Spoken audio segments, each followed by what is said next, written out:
Hello मेरे दोस्तों, आप सभी का स्वागत है एक बार फिर से आपके अपना यूट्यूब चैनल पर, जहां पर हम लोग आधुनिक भारत के इतिहास में कुछ महत्वपूर्ण तथ्य को देख रहे हैं। तो इसी क्रम में आज का जो टॉपिक है वो है नील आंदोलन और चंपारण आंदोलन, जिसको चंपारण सत्याग्रह के नाम से जाना जाता है। तो वीडियो को शुरू करने से पहले आज दीपावली है। आप सभी को दीपावली की हार्दिक शुभकामनाएं। मुझे उम्मीद है कि आप अपने अपने परिवार वालों के साथ बहुत ही खुशी से दिवाली का त्यौहार मनाए होंगे और सभी लोग खुश होंगे। तो चलिए वीडियो की शुरुआत करते हैं। जैसा कि हमने बताया, नील की खेती, नील सत्याग्रह और नील आंदोलन, तो आज से लगभग 100 साल पहले, आज से लगभग 100 साल पहले चंपारण चंपारण सत्याग्रह चंपारण सत्याग्रह आज से 100 साल पहले भारतीय किसानों को अंग्रेजी अत्याचार का सामना करते हुए नील की खेती के लिए न केवल बाध्य किया जा रहा था, बल्कि उनका कई तरह के शोषण भी हो रहा था। यही वह समय था जब महात्मा गांधी ने इस आंदोलन में भाग लेने का निर्णय लिया। तो नील की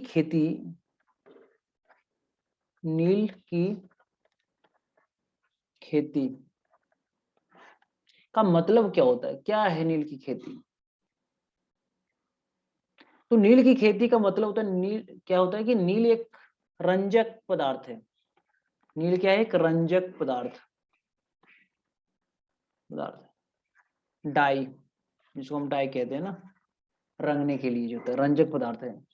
और जिसका प्रयोग क्या करते हैं हम? वस्त्र उद्योग में डाई के लिए करते हैं। इसकी ब्रिटेन में बड़ी मांग हुआ करती थी, जिसकी वजह से अंग्रेज जो थे साउथ अफ्रीका के साउथ अफ्रीका के साथ साथ इंडिया में इनकी खेती जबरन करवाया करते थे, जिस कारण भारतीय किसान जो कि अनाज एवं अन्य नकदी फसलें उगाने की अधिक इच्छा रखते थे, वो क्या करने लगे? अंग्रेजों के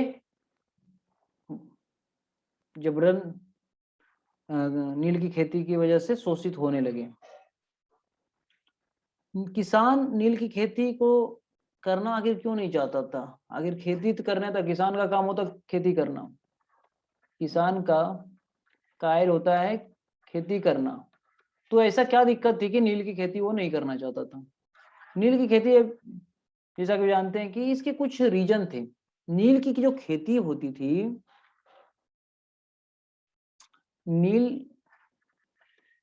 की खेती, इसके लिए बहुत ही ज्यादा उपजाऊ भूमि चाहिए थे। उपजाऊ भूमि चाहिए थी। नील को कम उपजाऊ भूमि पर उगाया नहीं जा सकता है। साथ ही नील की खेती भूमि की उर्वरकता जो होती है उसका क्या करता है? उसे खत्म कर देती है। तो ये रीजन था कि एक रीजन था जिसमें किसान इसको उगाना नहीं चाहते थे। पहला क्या कि ये कम उपजाऊ भूमि पर नहीं उपजाया जा सकता, इसके लिए अधिक उपजाऊ भूमि की जरूरत होती है। दूसरा बात है कि भूमि की उर्वरकता को भी नकारात्मक रूप से ये प्रभावित करता था, यानी उसकी जो उर्वरक क्षमता थी वो कम होती जाती थी।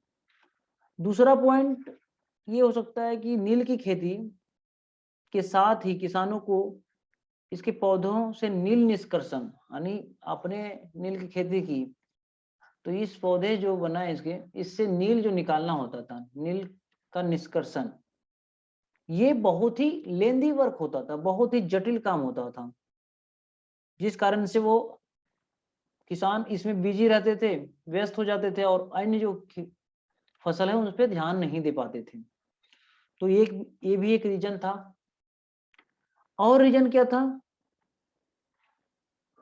नील की जो पैदावार है को गांव के नीलहे साहब जो होते थे, जो नील की खरीदते थे, उनको बेहद कम दाम पर खरीदते थे। नीलहे साहब जो होते थे, नील जो खरीदने वाले साहब होते थे, जो व्यापारी, वो बहुत ही कम दामों पे खरीदते थे और बलपूर्वक किसानों को प्रताड़ित कर जबरन नील की खेती कराना भी किसानों के साथ शोषण था, किसानों को अच्छा नहीं लगता था।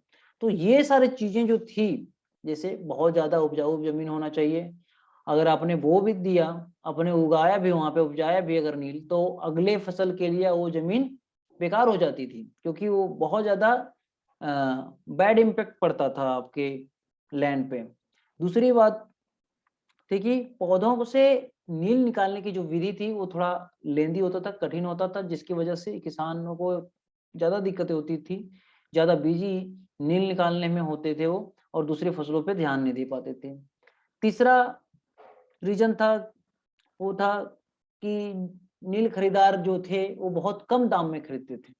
तो ये तीन कारण थे जिसकी वजह से किसान जो थे वो नील की खेती करने से मना करते थे या करने के इच्छुक नहीं थे। अब जब नील की खेती करना नहीं चाह रहे और आपने जबरदस्ती को करवाने की कोशिश कर रहा है, तो ऐसे स्थिति में विवाद शुरू हो जाता है, एक संघर्ष शुरू हो जाता है। तो इन्हीं संघर्ष का नाम दिया गया नील आंदोलन और नील क्रांति। नील आंदोलन और नील क्रांति।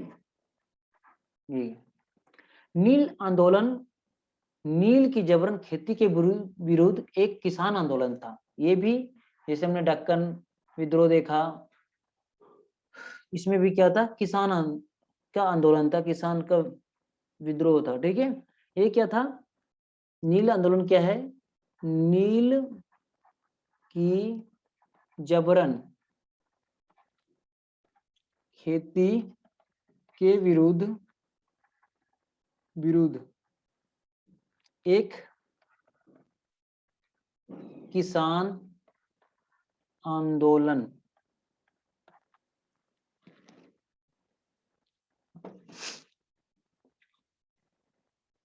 था।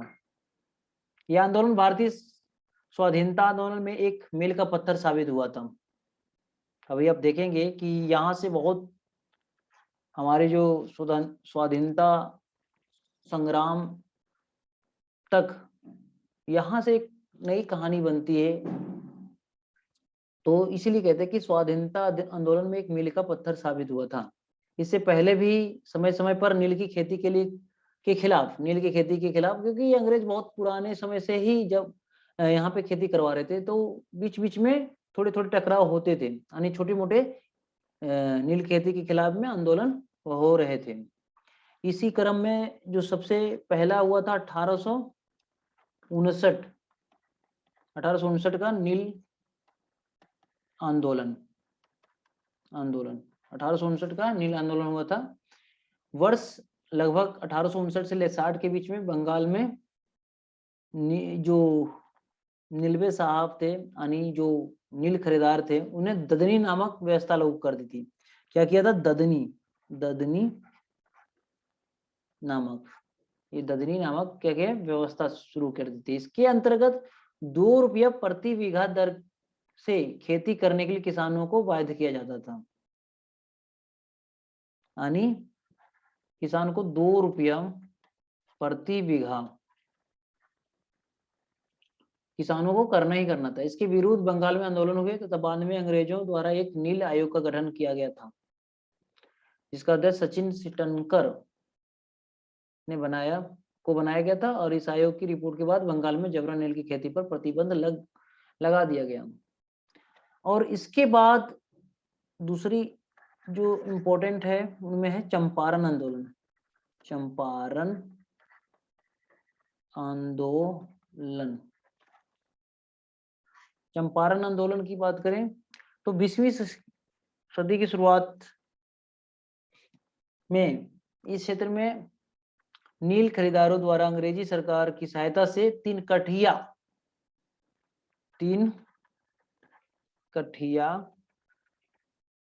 व्यवस्था लागू किया। तीन कठिया क्या है थोड़ा समझते। तीन कठिया क्या है? ये तीन कठिया व्यवस्था के अंदर क्या होता था कि एक बीघा भूमि, एक बीघा में लगभग 1 बीघा में 20 कट्ठे होते थे। 20 कट्ठे ये भूमि नापने का एक इकाई है। तो 1 बीघा में 20 कट्ठे, तो ये जो 20 कट्ठिया था, तो स्थानीय भूमि जो ये माप है 20 कट्ठे, इनमें से 3 कट्ठों पर नील की खेती करना अनिवार्य था। तो ये व्यवस्था बनाया गया था कि आप 20 कट्ठे में से 3 कट्ठे पर क्या करेंगे? नील की खेती करेंगे, नील की खेती। तो ये था 3 कठिया व्यवस्था। तो आप आसानी से इस पॉइंट को, ये जो पॉइंट है उसको आसानी से आप समझ सकते हैं। 3 कठिया क्या है? 1 बीघानी 20 कट्ठे में से 3 कट्ठे पर नील की खेती करेंगे। चंपारण और नील आंदोलन के नेता की बात करें जिसने इन्होंने नेतृत्व किया, तो चंपारण और नील आंदोलन का नेतृत्व सबसे पहले पंडित राजकुमार शुक्ल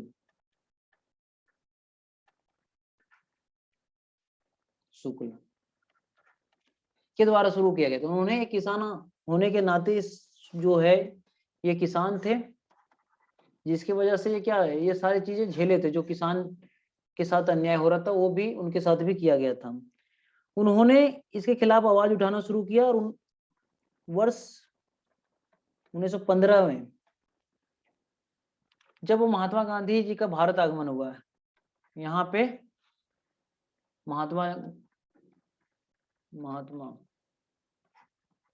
महात्मा गांधी जी का क्या होता है, एंट्री होती है यहाँ पे, है ना, 1915 में। तब वे गांधी जी से कलकत्ता में मिले, कानपुर में मिले, लखनऊ में मिले और उन्हें चंपारण में हो रहे किसानों के ऊपर अत्याचार जो हो रहा था उनसे वो अवगत करवाए और उन्हें चंपारण आने के लिए आमंत्रित किए। और जब गांधी जी से मिले, उनको आमंत्रण दिया, तो गांधी जी पंडित राजकुमार शुक्ल के आमंत्रण पर 10 अप्रैल 1917 को 10 अप्रैल 1917 को बांकीपुर पहुंचे। फिर मुजफ्फरपुर होते हुए 15 अप्रैल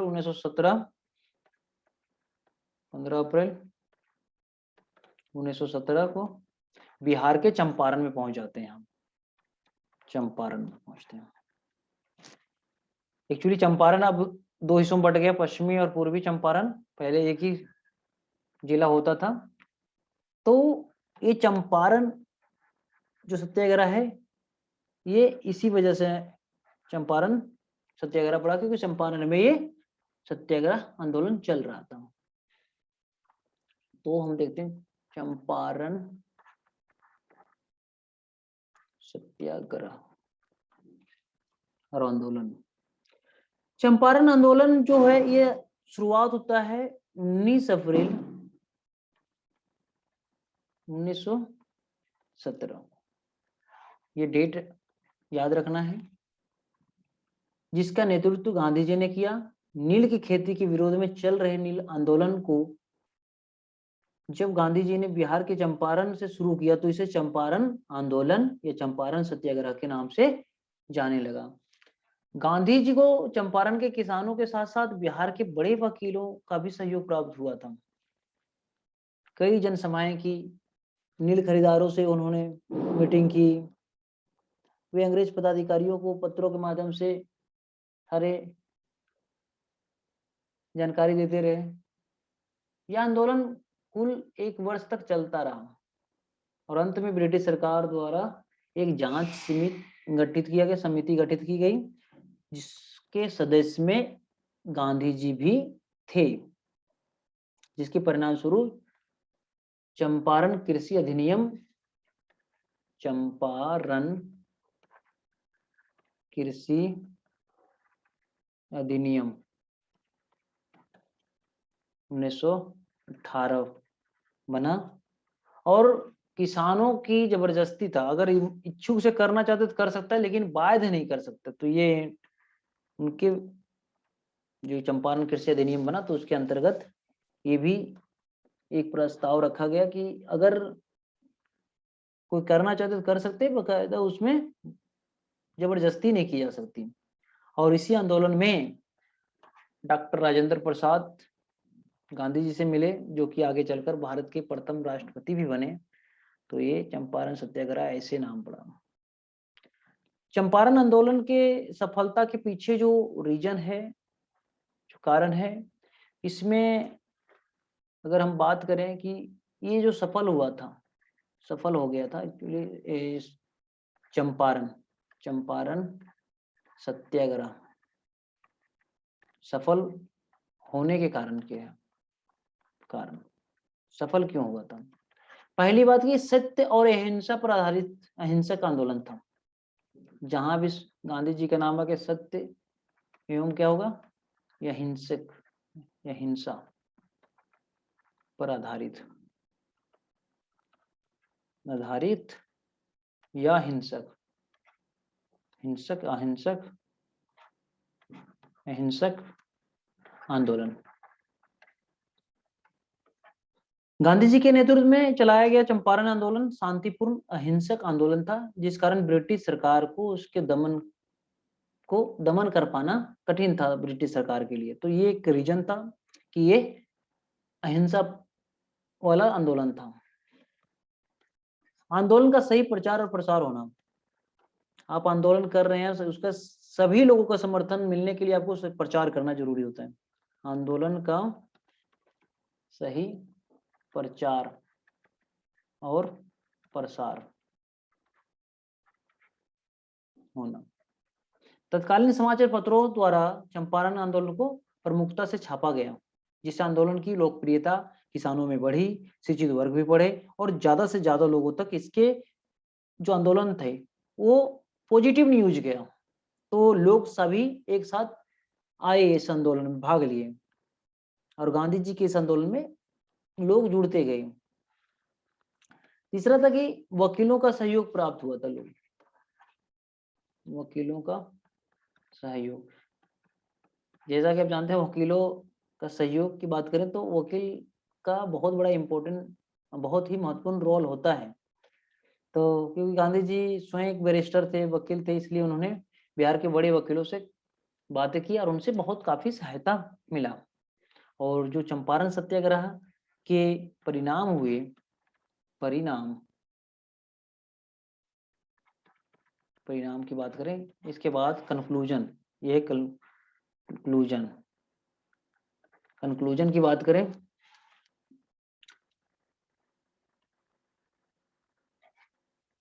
तो किसानों को 3 कठिया व्यवस्था, दमनकारी ब्रिटिश नीतियों से छुटकारा मिल गया। किसान अब नील की खेती करने के लिए बाध्य नहीं थे।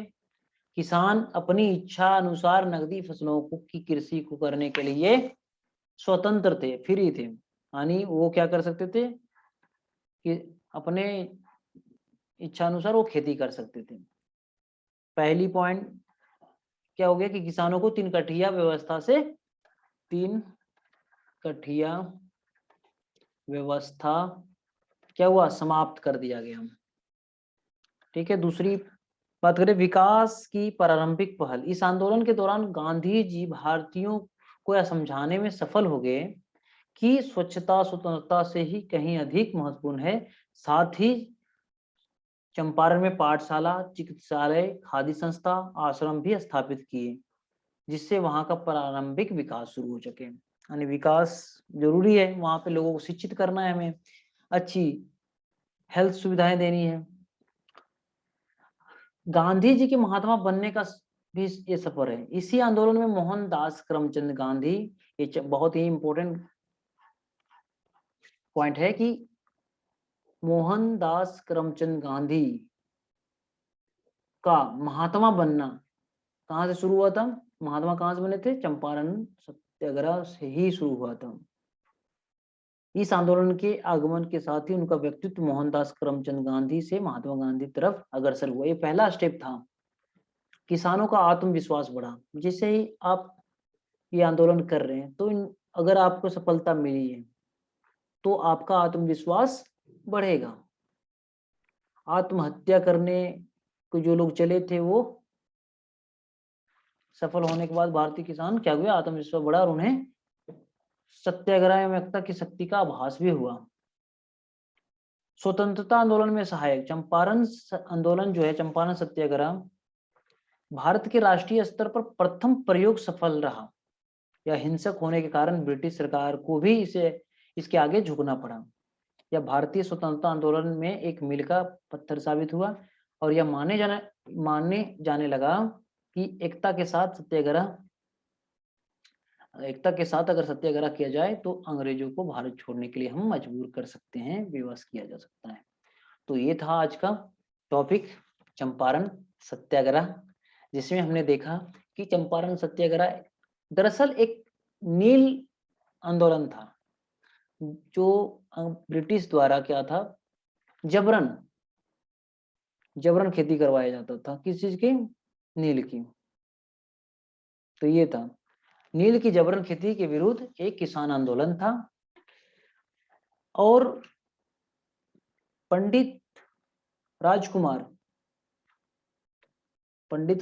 जो है शुक्ल, उन्होंने सबसे पहले एक आंदोलन की शुरुआत किया था। और 1915 में महात्मा गांधी साउथ अफ्रीका से भारत आते हैं और उनसे वो कलकत्ता, लखनऊ, कानपुर में मुलाकात करते हैं और उनको आमंत्रित करते हैं कि आप एक बार आइए और हमारे ऊपर जो किसानों के ऊपर अत्याचार हो रहा है उसके बारे में सोचिए। और गांधी जी 10 अप्रैल को बांकीपुर पहुंचते हैं, फिर मुजफ्फरपुर होते हुए 15 अप्रैल 1917 को बिहार के चंपारण पहुंचते हैं। फिर 19 अप्रैल 1917 को चंपारण आंदोलन शुरू होता है और ये काफी दिनों तक चलता है और सफल भी होता है। और इस सफलता के बाद किसानों के अंदर आत्मविश्वास बढ़ता है। 3 कठिया कानून जो वो समाप्त होता है। तो इस तरह के आंदोलन से स्वतंत्र, और इसमें क्या है कि स्वतंत्र आंदोलन में सहायक होता है। तो ये था आज का चंपारण सत्याग्रह। उम्मीद है कि आप लोगों को अच्छा लगा होगा। अगर वीडियो अच्छा लगे तो आप लोग लाइक जरूर करें और शेयर अपने दोस्तों के साथ जरूर करें। धन्यवाद।